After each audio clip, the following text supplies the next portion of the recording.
Hello friends, inspire scholarship के Thursday doubt session में आप सभी स्टूडेंट का हार्दिक स्वागत है। इस वीडियो में हम बात करते हैं स्टूडेंट के टॉप कमेंट्स के बारे में, जो लगातार स्टूडेंट पूछता है कि इंस्पायर में ये प्रॉब्लम आ रहा है, ये प्रॉब्लम कैसे क्रिएट हो गया है, इसका सलूशन क्या होगा, और स्टूडेंट को गाइड करते हैं कि आखिर में कैसे कैसे आपको टर्म बाय टर्म या स्टेप बाय स्टेप चलना है, जिससे कि आपको इंस्पायर स्कॉलरशिप मिलने में कोई भी प्रॉब्लम ना हो। तो ऐसे बहुत सारे हम डाउट सेशन ले चुके हैं, सारे लिंक आपको इस वीडियो के डिस्क्रिप्शन बॉक्स में मिल जाएंगे। तो फर्स्ट यहाँ पर कमेंट्स स्टूडेंट पूछता है कि सर, बैंक पासबुक के फर्स्ट 2 पेज अपलोड करने हैं क्या? मेरा तो सेकंड पेज खाली है। तो फ्रेंड, जब आप अपना बैंक डिटेल अपलोड करते हैं, यानी आपका ऑफर लेटर जब आ जाता है, उसके बाद आपको बैंक डिटेल अपलोड करना होता है दिए गए समय अंतराल में। वो समय आपका ऑफर लेटर में लिखा गया होता है। तो आप जब दिए गए टाइम पीरियड में अपना पासबुक अपलोड करने के लिए अपना लॉगिन एंड आईडी माध्यम से अपना लॉगिन करते हैं, तो उसके बाद आप जहां पर पासबुक अपलोड करना होता है उसके नीचे टर्म एंड कंडीशन लिखा होता है कि आपको कितने एमबी में अपलोड करना है और क्या क्या अपलोड करना है। तो वहाँ पर लिखा रहता है कि फर्स्ट 2 पेज आपको अपलोड करना है। लेकिन कन्फर्म रहिएगा कि फर्स्ट 2 पेज किस लिए होता है। काफ़ी सारे एसबीआई जो अकाउंट होते हैं, सबसे पहले आपको ये पता होना चाहिए कि इंस्पायर में एसबीआई का ही अकाउंट लगता है। आपने अगर कोई अदर बैंक में खुला लिया है तो फ्रेंड्स, कृपया करके अपना जो अकाउंट है वो स्टेट बैंक में खुलाइएगा, क्योंकि स्टेट बैंक के अलावा कहीं भी इंस्पायर स्कॉलरशिप का payment department of science and technology द्वारा नहीं भेजा जाता है। तो आपके एसबीआई का जो फर्स्ट 2 पेज है वो लगते हैं। लेकिन अगर आपका खाली है तो मत लगाइएगा। कहने का मतलब ये है, 2 पेज इसलिए मांगे जाते हैं। कभी कभी क्या होता है कि जो फर्स्ट पेज पर केवल स्टूडेंट की डिटेल होती है और कभी कभी डिटेल सेकंड पेज तक भी होती है, इसलिए पहले 2 पेजों का डिटेल मांगा जाता है। अगर आप 2 पेजों को 1 MB से कम में आसानी से कंफर्म कर पा रहे हैं, पीडीएफ बना पा रहे हैं, तो कंफर्म रहिएगा कि फर्स्ट 2 पे लगेगा, कोई भी प्रॉब्लम नहीं होगी और आपका जो बैंक डिटेल है वो अप्रूव्ड हो जाएगा और उसके बाद आप एलिजिबल हो जाते हैं अपना परफॉर्मेंस रिपोर्ट एंड अपनी मार्कशीट लगाने के लिए। तो जो टर्म एंड कंडीशन दे रखे हैं उसके अनुसार ही चलिएगा।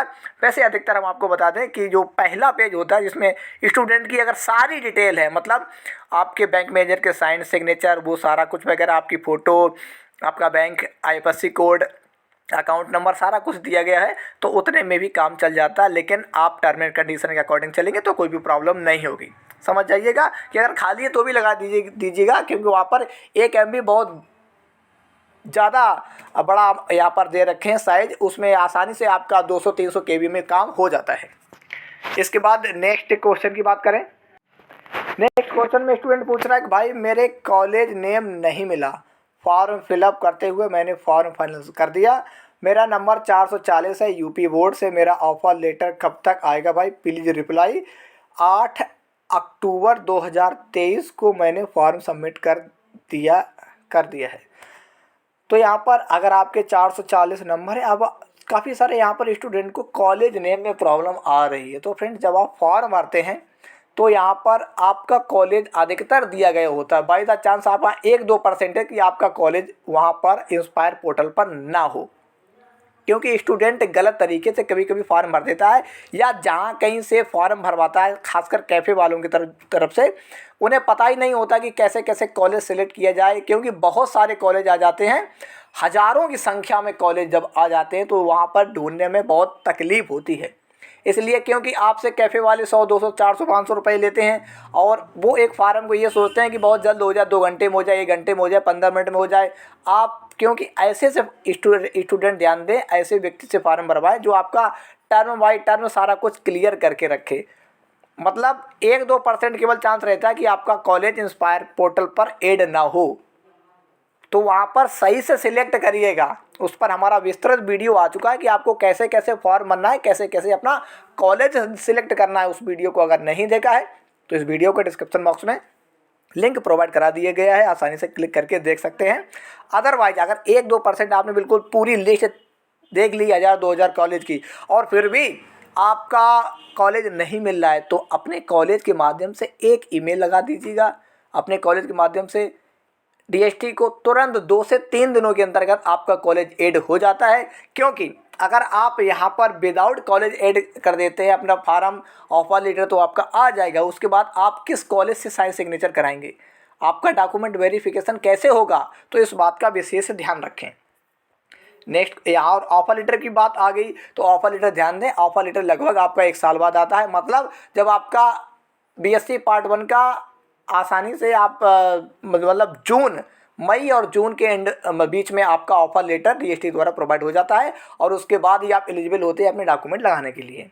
नेक्स्ट क्वेश्चन की बात करें कि सर क्या इंस्पायर स्कॉलरशिप की कट ऑफ 2 बार आती है, तो फ्रेंड्स बिल्कुल कंफर्म रहिएगा कि 2 बार आती है। अब कट ऑफ कैसे 2 बार आती है इस बात को आपको समझना होगा, इस पर विस्तृत वीडियो हम लाने वाले हैं।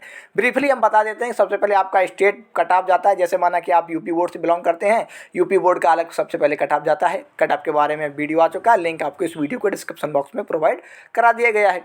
उसके बाद आपका एक रीपोजिशनिंग कट ऑफ आता है जो कि सेंट्रल का होता है, क्योंकि कभी सारे स्टूडेंट गलत फॉर्म भर देते हैं या कुछ स्टूडेंट एग्जिट कर जाते हैं। उसके बारे में आपका परसेंटेज कुछ ना कुछ कह सकते हैं अंकों में कुछ ना कुछ बढ़ जाता है। माना कि 423 नंबर है तो 423 से 424 हो सकता है, 422 नहीं होगा, कन्फर्म रहिएगा। तो 1-2 नंबर बढ़ जाता है, तो इस प्रकार कह सकते हैं कि रीपोजिशनिंग जिसे सेंट्रल कट ऑफ कहते हैं।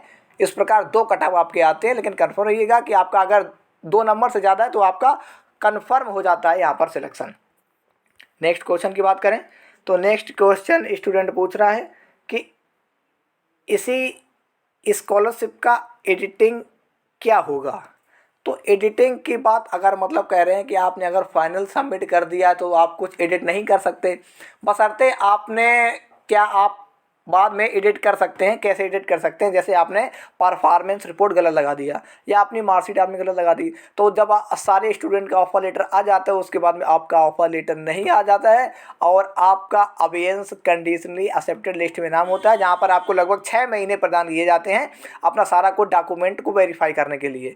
अगर माना कि आपने इंडोर्समेंट सर्टिफिकेट में साइन सिग्नेचर कॉलेज के नहीं कराए हैं या फिर अपना कुछ इंडोर्समेंट सर्टिफिकेट गलत भरा है तो उसको आप सही कर सकते हैं। मतलब 3 कैटेगरी होती है आपका, हाई स्कूल, इंटर, उसमें कुछ आप गलत लगाए बैठे हैं, अपना डॉक्यूमेंट गलत ऐड कर दिए या नंबर गलत ऐड कर दिए, तो उसमें 6 महीने का समय मिलता है, तब आप एडिट कर सकते हैं। अभी फाइनल सबमिट करने के बाद आप एडिट नहीं कर सकते, क्योंकि हम ऑलरेडी आपको लगातार वीडियो में बता रहे हैं, अपने डाउट सेशन में बता रहे हैं इस बार के स्कॉलरशिप के जो डाउट सेशन इसलिए हमने चलाया कि स्टूडेंट गलती ना करे, क्योंकि स्टूडेंट पहले ही आपको बता चुके हैं कि आप फाइनल सबमिट ना करें, सबसे पहले प्रीव्यू सबमिट कर लें, सारा कुछ जांच लें, एक एक डिटेल चेक कर लें। खासकर प्रॉब्लम आती है स्टूडेंट का हाई स्कूल, इंटर अपलोड करने में, सही से अपलोड करने में, और इंडोर्समेंट सर्टिफिकेट कैसे भरें, कहाँ से डाउनलोड करें, उसके बाद डेट ऑफ बर्थ में, तो इस प्रकार की गलती आप ना करें।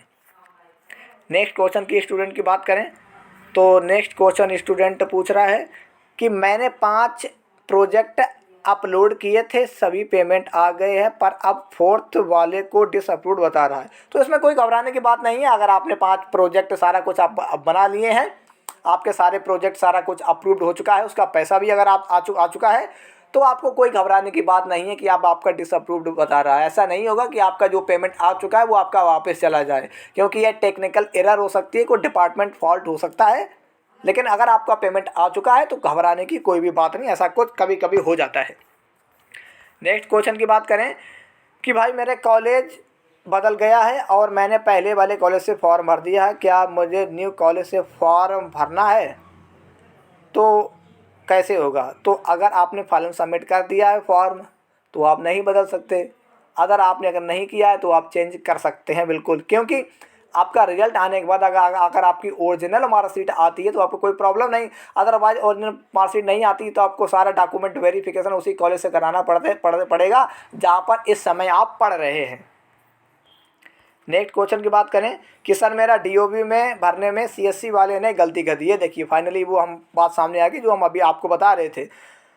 मेरा स्टेटस इन प्रोग्रेस दिखा रहा है, क्या करूं। अगर आपने फाइनल सबमिट अभी तक नहीं किया तो आप चेंज कर सकते हैं, क्योंकि आप अगर फाइनल सबमिट नहीं किया है तो उसको आप ड्रॉप कर दें, नया रजिस्ट्रेशन कर लें, क्योंकि रजिस्ट्रेशन करने में ही आपकी डेट ऑफ बर्थ वहाँ पर आप सिलेक्ट करते हैं। नॉर्मल जो डेट ऑफ बर्थ होती है वो DD यानी दिन, महीना और साल में होती है, लेकिन जो इंस्पायर स्कॉलरशिप में डेट ऑफ बर्थ भरी जाती है वो DD यानी पहले मंथ, उसके बाद डेट और उसके बाद में ईयर, इस